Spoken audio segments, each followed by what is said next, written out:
In researching this topic, I may have accidentally just found the root cause for the gender pay gap.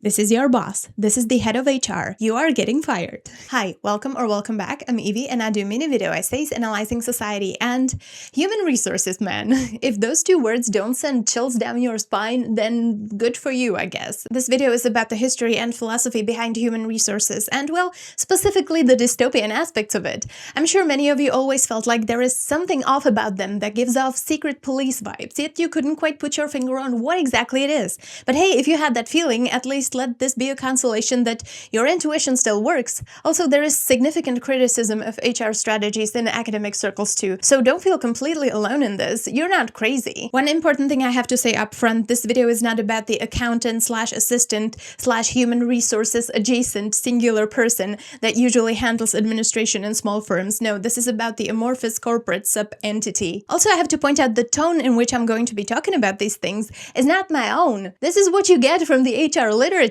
HR at its core sets out to control human nature for the goal of company profit. Starting off strong. Now the question is, what actually is human nature and why do they feel like they have the answer? They don't. Recent papers by important HR researchers admit as much, but the core literature of human resources completely ignores that. The larger population did not quite catch up. Also, because there are different theories about what human nature actually is, the HR strategies are not uniform. All of this is basically building upon the McGregor's theory X and theory Y, from which the hard and soft approaches to human resource management were developed. Hard approach from theory X and soft approach from theory Y. And for the rest of the video, let's remember that they do not exist in isolation. In reality, you will virtually always get a combination of the two. Mr. McGregor published his oh-so-confident observations in his book The Human Side of Enterprise in 1960. Theory X is the old-school approach to management. It assumes people are inherently lazy and gullible, and they have no interest in what the corporation stands for, whereas he was proposing theory Y. A soft approach to management, if you will, that says that people will be what you make of them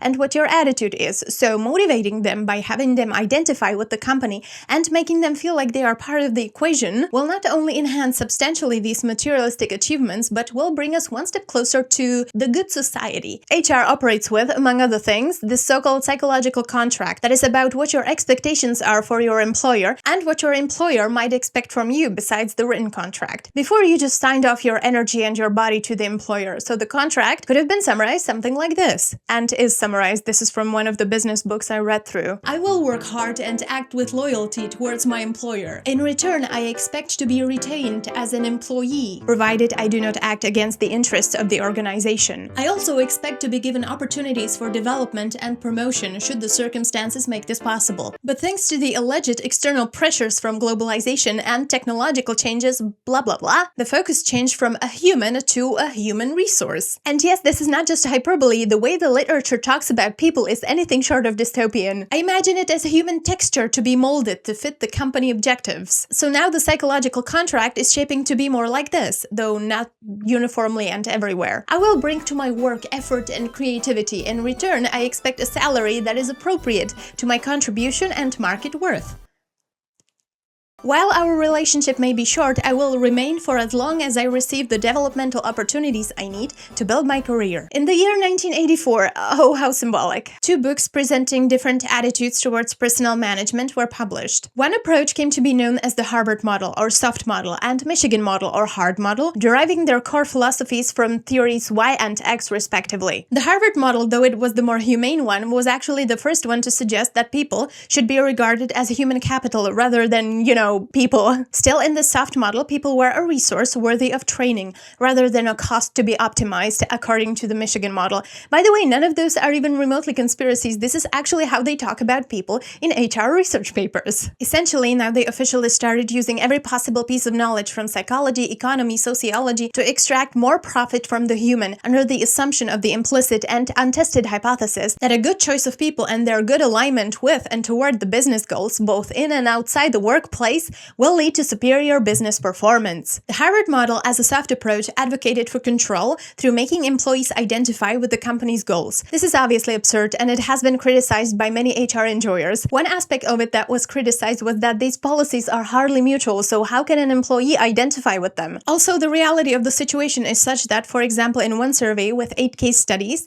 it was found that though companies often employ the rhetoric of the soft model, the employee reality is that the hard model is actually in place. And the overarching reality in that study was that HR never used any substantive philosophy beyond "people are our most important asset." The Michigan model, or the hard model, is based on product market logic. To gain high profit, labor must be obtained cheaply, used sparingly, developed, and exploited fully. This is a quote. It is a strategy which regards employees as a resource to be managed in the same rational way as any other resource being exploited for maximum return. So a business should align their incentives with how they pick people and how they would eventually reshape their identity, through, for example, defining their new roles when a business is restructuring. When aligning business goals and HR strategies, it is advised that HR should avoid quote-unquote deadly combinations, where one HR practice cancels out the positive effects of another. For example, and we are getting to the potential explanation for the gender pay gap, for example, the use of public service motivation as a criterion when selecting new staff. There is nothing behind the definition beyond "I want to serve people and look good and moral in front of others while I'm doing it." So if at the same time HR was using pay as motivation for performance,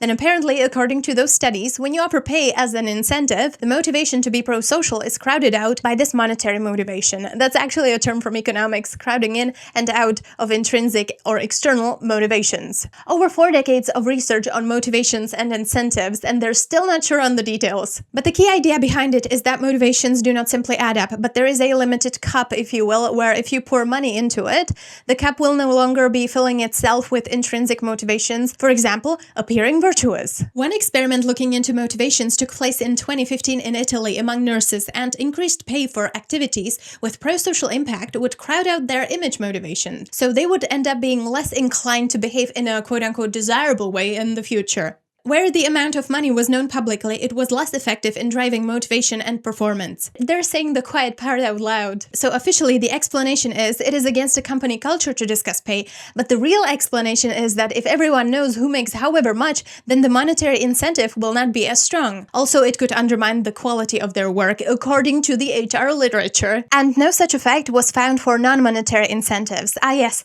pizza parties. At least we know they're not just being danced, they're clinging on to HR research. So the gender pay gap, consider this: if women are strongly motivated by being seen as virtuous and pro-social, and if they seek out work that has inherent meaning, then by giving them money for being pro-social, that would reduce their motivation to be pro-social, so the companies would hurt themselves in the process. I know that doesn't make sense, but that's what the HR literature says, okay? It could be not just women choose occupations that are paid differently, but why are they paid differently? Because the research says that they have to be. This is the closest to a rational explanation to the gender pay gap, if you subscribe to the notion that it exists, that I have seen. And it could be that people aren't even doing this consciously or like on purpose. It's just by virtue of, I don't know, osmosis. If this is the research that guides corporate decisions, then sure, the more pro-socially motivated half of society will have less money. The motivational hierarchies they assume people have are curious. When the work has no inherent meaning, necessarily, then monetary incentives can work, also when it does not feel like coercion, and when the bonus is clearly tied to performance. Both the Harvard model and the Michigan model are a little more than aspirational theories.